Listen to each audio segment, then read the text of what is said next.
ডাক্তৰে যিখিনি চিকিৎসা কৰিব লগা আছে কৰিলে, সকলোখিনি কৰিলে, কিন্তু কাঞ্চন বাইদেউ আৰু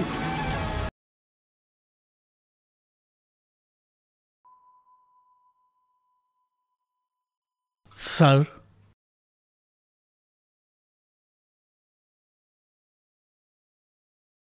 তোৰ বেছি উৎপাত বাঢ়িছে ন?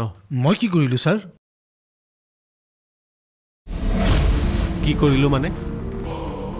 নাভাবিবি মই একো গম পোৱা নাই বুলি। মই চাইহে আছোঁ। এনেকুৱা উৎপাত কৰি তই কি কৰিব পাৰিবি?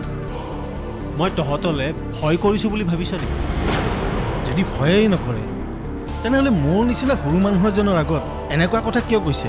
তহঁতৰ মুখ কেনেকৈ বন্ধ কৰিব লাগে ময়ো জানো। মুখে মুখে কথা কৈ উত্তৰ দিব পৰা হৈছ ন? আমাৰনো কি ছাৰ, আমি একেবাৰে সৰু মানুহ, আমিনো কি জানো?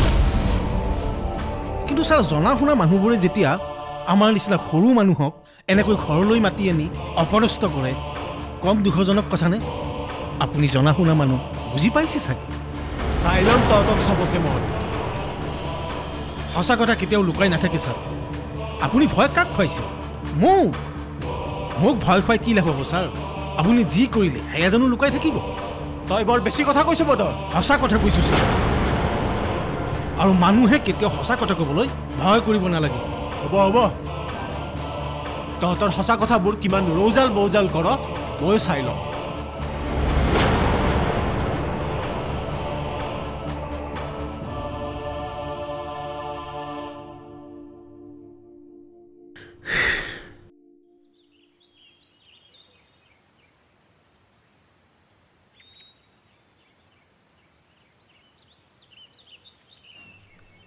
কাঞ্চন, চাচোন চা, চুলিখিনি একেবাৰে জট লাগি গৈছো। অকণমান নিজে আঁচুৰিবলৈ চেষ্টা কৰচোন। তইতো এনেকুৱা নাছিলি, কিন্তু কিয় এনেকুৱা হৈ গৈ আছ?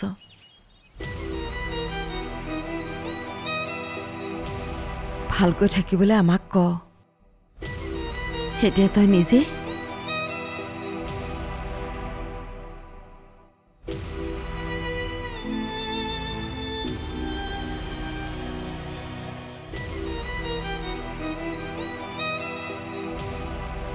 আকাশজ্যোতি ফুকনক মই বহুত ভাল মানুহ বুলি ভাবিছিলোঁ, কিন্তু ভাল মানুহৰ আঁৰত এনেকুৱা এজন যে মানুহ লুকাই থাকিব মই কেতিয়াও ভবা নাছিলোঁ। তুমিতো সকলো কথা জানিছিলা। জানো। তুমি মোক এবাৰো নকলা কিয়? অফিচৰ কথানো তোমাক কিয় ক'ব লাগে? ক'ব নালাগিলেহেঁতেন যদিহে আকাশজ্যোতি ফুকন এই ঘটনাটোৰ লগত জড়িত নাথাকিলেহেঁতেন। আকাশৰ আমাৰ ঘৰখনৰ লগত এটা ঘৰুৱা সম্পৰ্ক আছে, অফিচিয়েল নহয়। মোৰ নৃত্য সংস্কৃতিৰ লগতো তেওঁ জড়িত হৈ আছে। তেনেস্থলত তেনেকুৱা এজন মানুহে এই কাম কৰাটো মোৰ একেবাৰেই সহ্য হোৱা নাই। এতিয়াহে গম পাইছোঁ তেওঁ ইমান সোনকালে ট্ৰেন্সফাৰ ল'বলৈ কিয় বিচাৰিছিল। এইবোৰৰ মাজত বেছিকৈ নোসোমোৱাই ভাল। আকাশে যেনেকৈ মেনেজ কৰিব লাগে কৰি ল'ব। মেনেজ কৰে মানে? ইমান ডাঙৰ ঘটনা এটা হৈ গৈছে, তুমি মেনেজ কৰাৰ কথা কৈছা? সেই ছোৱালীজনীৰ কথা এবাৰ ভাবাচোন। আকাশে তাইক বিয়া পাতিব বুলি কিমান আশা কৰিছিল তাই। তুমি তেনেকৈ কিয় ভাবিছা? তাইৰ কাৰণে সেইটো কেছ এটা লাইট কেছো হ'ব পাৰে। লাইট কথা হ'লহেঁতেন যদিহে তাই নিজ ইচ্ছামতে সেই ঠাইলৈ গ'লেহেঁতেন। তাইক বুদ্ধি কৰি লৈ যোৱা হৈছে নিজৰ স্বাৰ্থ পূৰাবলৈ। সেই মানুহখিনিৰ ওচৰত আকাশে ছি,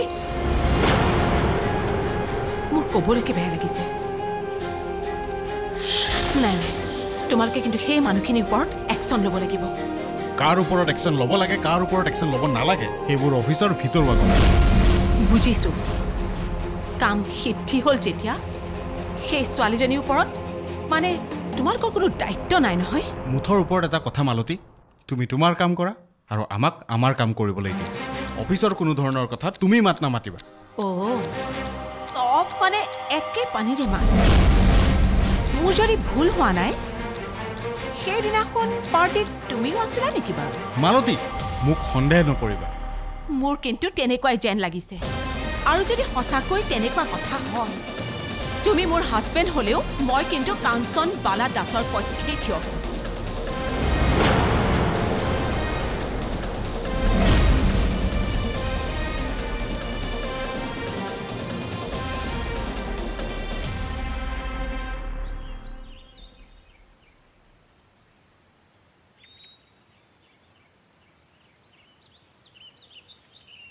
অ' বটি তই বাইক গাটো ধুৱাইলি নে?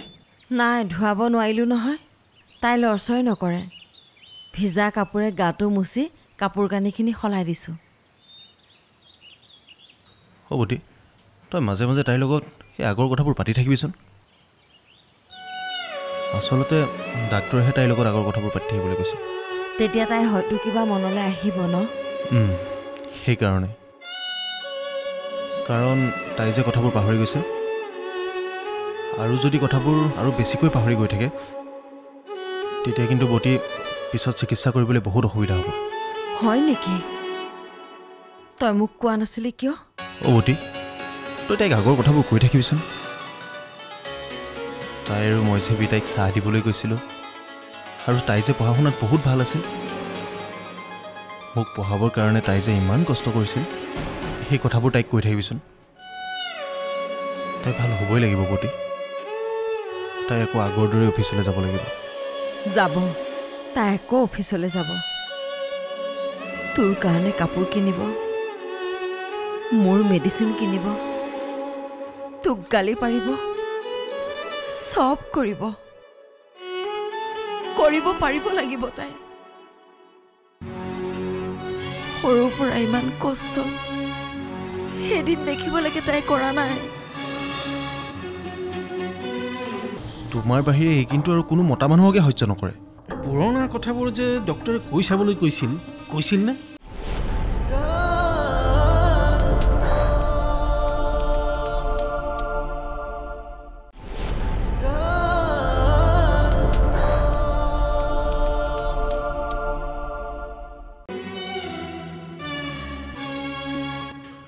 মই এটা কথা ভাবিছোঁ শইকীয়া। কি কথা? ঘটনাটো ক'ৰ পৰা কেনেকৈ কি ঘটিল সেইটো আমি এই মুহূৰ্ততহে গম পাইছোঁ। আমি সকলোৱে এই ঘটনাটোৰ ওপৰত এটা বিহিত ব্যৱস্থা ল'ব লাগে বুলি মই ভাবোঁ। কেনেকুৱা ব্যৱস্থাহে মহন্ত দা? চাওক গগৈ, কাঞ্চনৰ ওপৰত এই ঘটনাটো অন্যায়ভাৱে হৈছে। গতিকে আমি সকলোৱে মিলি তাইৰ চাকৰিটো বচোৱাৰ ব্যৱস্থা কৰিব লাগে। তাই কি আছিল সেইটো এই মুহূৰ্তৰ কাৰণে পাহৰি যোৱা, কিন্তু এই ঘটনাটো তাইৰ ওপৰত কেনেকৈ ঘটিবলৈ পালে সেইটো কথা ভাবোঁ। এইটো আমি কিন্তু সহজভাৱে ল'ব পৰা কথা নহয় দেই। মানুহে বিশ্বাসঘাতকতা কৰা দেখিছোঁ, কিন্তু এনেকৈ বিশ্বাসঘাতকতা কৰেনে মানুহক? কিন্তু মহন্ত দা, এতিয়া আমি কি কৰা উচিত? মোৰ বোধেৰে আমি এখন মিটিং দিওঁ। এই ঘটনাটোৰ বিষয়ে আমি বিতংভাৱে আলোচনা কৰি তাইৰ চাকৰিটো বচোৱাৰ ব্যৱস্থা কৰিব লাগিব, বুজিছেনে নাই? আৰু মই যিমান দূৰ গম পাওঁ, তাইৰ ঘৰখনৰ সমস্ত দায়িত্ব কাঞ্চনে নিজেই লৈ থৈছে। এতিয়া যদি তাইৰ চাকৰিটোও যায়, ঘৰখন দেখোন পাগল হৈ যাব। এটা কাম কৰোঁ, আজি পাছবেলা এখন মিটিং দি দিওঁ নেকি? আপুনি মানুহখিনি খবৰ দি দিয়ক, দেৰি কৰি নাথাকোঁ আৰু। কথাবোৰ নাজানোতে অলৰেডি বহুত দেৰি হৈ গৈছে। তাকেহে এই গোটেই ঘটনাটোৰ পৰা এটা কথা স্পষ্ট হৈ পৰিল যে পৃথিৱীত সকলোকে বিশ্বাস কৰিব পাৰিলেও মানুহক বিশ্বাস কৰাটো কিন্তু অতি কঠিন। এতিয়া কি কৰিম বুলি ভাবিছে?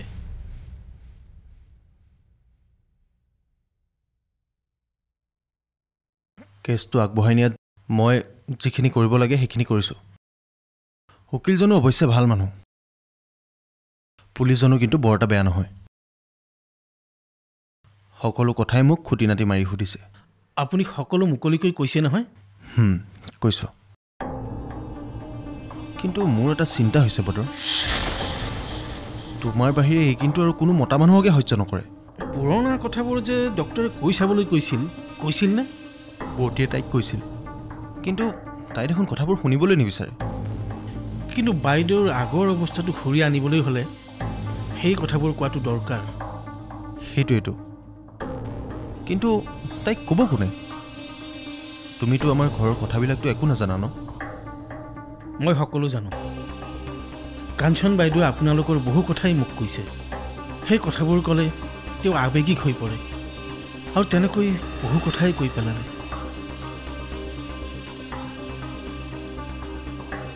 বহু কথা কৈ পেলোৱা মানুহজনীয়ে এতিয়া তাই নিজেই কথাবোৰ শুনিবলৈ নিবিচৰা হ'ল। কোনে ক'ব এতিয়া তাইক এইবিলাক কথা? কেনেকৈ এতিয়া মই তাইক আকৌ সেই আগৰ অৱস্থালৈ ঘূৰাই আনিম? বেয়া নাপায় যদি মই এবাৰ কৈ চাওঁ নেকি?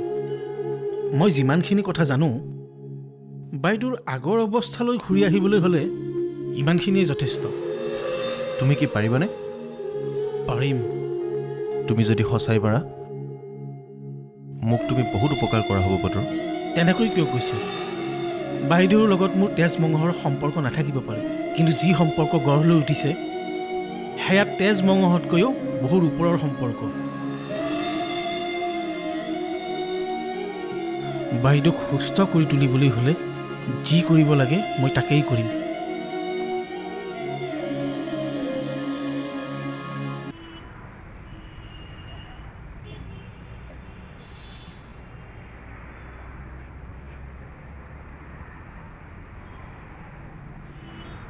ছাৰ ৰাখ ৰাখ। তোৰ ওচৰলৈ কোনোবা আহিছিল নেকি? ৰিপৰ্টাৰ এজন আৰু কাঞ্চন বাইদেউৰ ভায়েকজন আহিছিল। কি সুধিলে তোক? ঘটনাটোৰ বিষয়ে কি জানো সুধিছে। তই কি ক'লি? মই একো নাজানো বুলিয়ে ক'লোঁ ছাৰ। ঠিকে আছে বাৰু, তোক যিমান টকা লাগে মই দিম, কিন্তু মুখ খুলিব নোৱাৰিবি।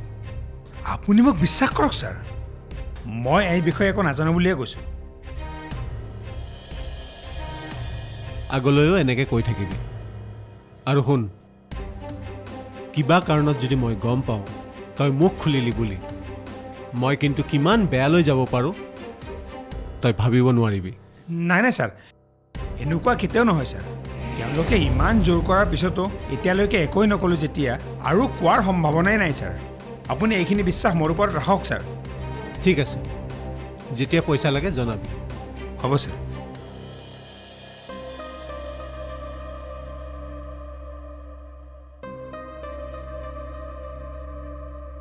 বাইদেউ, আপোনাৰ বাৰু সেই আগৰ কথাবোৰ মনত পৰেনে? মোৰ কিন্তু আগৰ কথাবোৰ মনত পৰিলে বৰকৈ হাঁহি উঠে। ল'ৰা ছোৱালীবোৰৰ লগত যে ঘৰৰ চোতালত খেলিছিলোঁ। অঁ, আপুনিওতো খেলিছিল। অঁ, আপুনি মোক কৈছিল নহয়, কি আছিলে গানটো? অঁ, মনত পৰিছে, ৰ'ব মই গাই শুনাম হা। গাম হা। কপৌ তাৰ পিছত ক'ব ধান চাউল খাহি, বোকা আছে পানী আছে কেনেকৈ যাম, বেঙেনা গছত কাপোৰ থৈ দেও দি আহ। হয়নে হয়নে হয়নে? এইটোৱে মনত পৰিছেনে? মোৰ পুৰা মনত আছে। এইবোৰ কি দেখুৱাইছ? কিয়, নাচটো বেয়া হৈছে নেকি? এনেকৈনো মানুহে নাচেনে?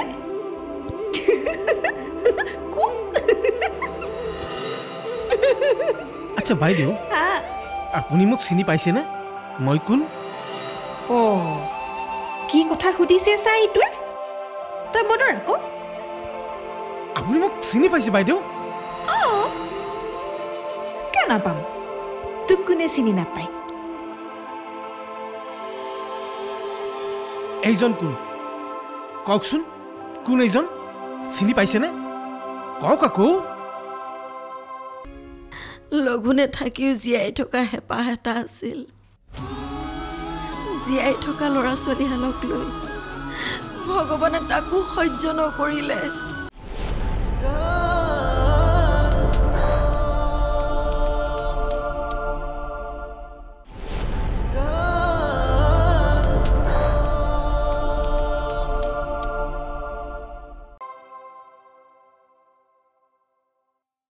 চিনি নাপাওঁ। বাইদেউ, এটা কথা কওকচোন, আপোনাৰ বাৰু পিতাইৰ কথা মনত আছেনে? আপোনাৰ পিতাই যে গছ কাটিছিল, বাঁহ বেতৰ বঢ়িয়া বঢ়িয়া বস্তু বনাই পেলাই বজাৰত বিক্ৰী কৰিছিল। এইবোৰ কি সাধু কথা কৈ আছো? মই সাধু শুনি বেয়া পাওঁ। আগতে আমাৰ বৌতীয়ে আমাক বহুত সাধু শুনাইছিল, কিন্তু মই ভাল নাপাইছিলোঁ, কাৰণ সাধুবোৰ সদায় মিছা। নকবি এইবোৰ সাধু মোৰ আগত, মই ভাল নাপাওঁ। এতিয়া যে তই মোক নাচি দেখুৱাইছিলি সেইটোহে মই বেছি ভাল পাইছিলোঁ কেনেকৈ নাচিছিলি তই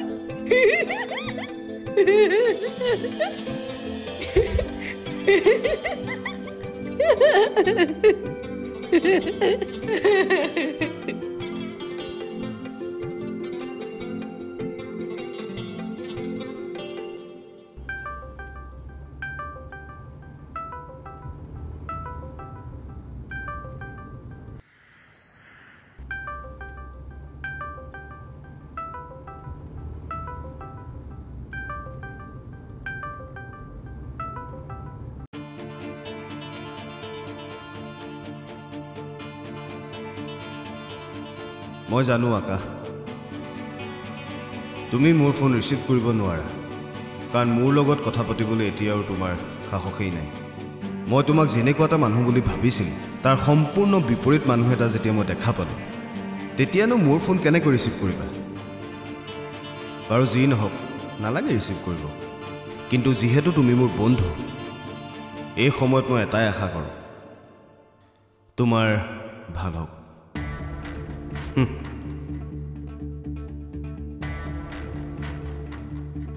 তোমাৰ ফোনটো ৰিচিভ কৰিব পৰা সাহস মই সঁচাকৈ হেৰাই পেলাইছোঁ নাজানো জীৱনত ভাল কৰিলোঁ নে বেয়া কৰিলোঁ ক'ৰ পৰা কি হৈ গ'ল মই নিজে একো গম নাপালোঁ আৰু হয়তো জীৱনত কেতিয়াও তোমাক না ফেচ কৰিব পাৰিম না তোমাৰ লগত কথা পাতিব পাৰিম ক্ষমা কৰিবা বন্ধু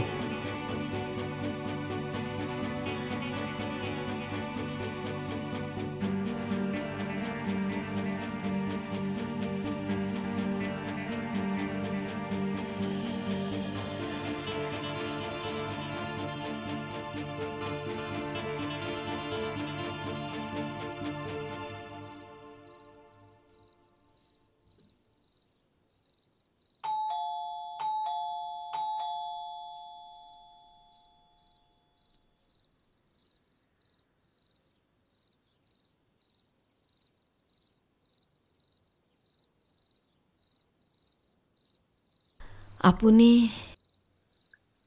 নমস্কাৰ নমস্কাৰ মই বিশ্বনাথ দাস কাঞ্চনহঁতৰ অফিচৰ বৰবাবু আহক এৰা দিয়ক মই সকলোবোৰ শুনিছোঁ তাই এতিয়া কেনে আছে বাৰু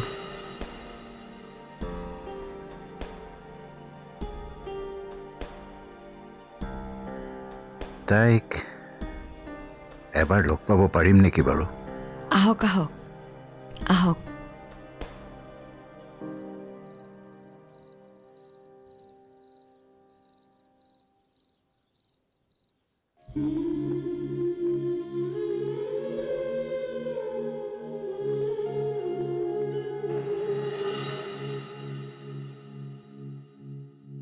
কাঞ্চন এই কাঞ্চন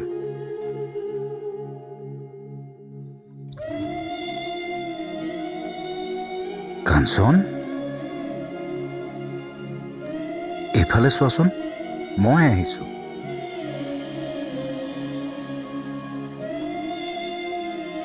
এনেদৰে তাই যোৱা এসপ্তাহ ধৰি পৰি আছে কোন জনমৰ পাপৰ ফল ভগৱানে আমাক দিছে কেলৈ আমাক এনেকৈ জীয়াটো ভোগাইছে নাজানো আৰু পিতায়েকটো আছিল অন্যায় অধম নকৰা মানুহ দুখীয়া হ'লেও ল'ৰা ছোৱালীকেইটাক পঢ়াই শুনাই চাকৰি কৰিব বুলি হেঁপাহ এটা থকাৰ বাহিৰে আন কোনো বস্তুলৈকে হেঁপাহ নাছিল লোভ নাছিল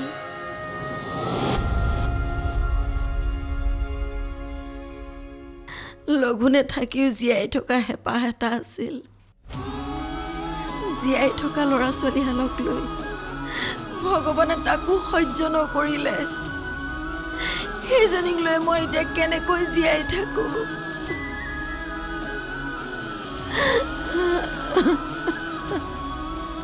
আপোনালোকৰ কোনে বাৰু তাই কেনেকৈ সৰ্বনাশ কৰিলে আমি কি অপৰাধ কৰিছিলোঁ আপোনালোকৰ ওচৰত